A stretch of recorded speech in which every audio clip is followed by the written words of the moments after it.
नमस्कार, मी कीर्ती गायकवाड. स्वागत आहे आपलं आय न्यूज 28 मध्ये. चला तर मग जाणून घेऊयात महाराष्ट्रातल्या ताज्या घडामोडी.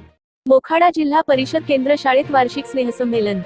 पालघर जिल्ह्यातील मोखाडा तालुक्यात जिल्हा परिषद केंद्र शाळेत वार्षिक स्नेहसंमेलन साजरा करण्यात आले. विद्यार्थ्यांच्या अंगभूत गुणांना वाव मिळावा या निमित्ताने 2024च्या या सोहळ्याचे आयोजन करण्यात आले. महापुरुषांच्या प्रतिमांना पुष्पहार अर्पण करून कार्यक्रमाची सुरुवात करण्यात आली.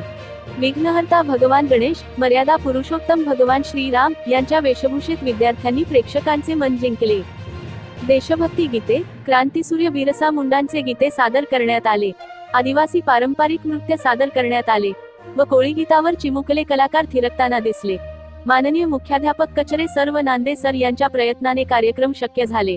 शाळा व्यवस्थापन समिती अध्यक्ष श्रीमती सुजाता ताई राऊत, उपाध्यक्ष श्री कैलासजी टोकरे यांच्या उपस्थितीत कार्यक्रम पार पाडण्यात आला. Thombare madam, Patil sir, Kulkarni sir, Banjara sir तसेच इतर शिक्षक व शिक्षकांनी कार्यक्रमाची शोभा वाढविण्यास सहकार्य केला. मोखाडा वार्ताहर अनवर कुरेशी यांची रिपोर्ट.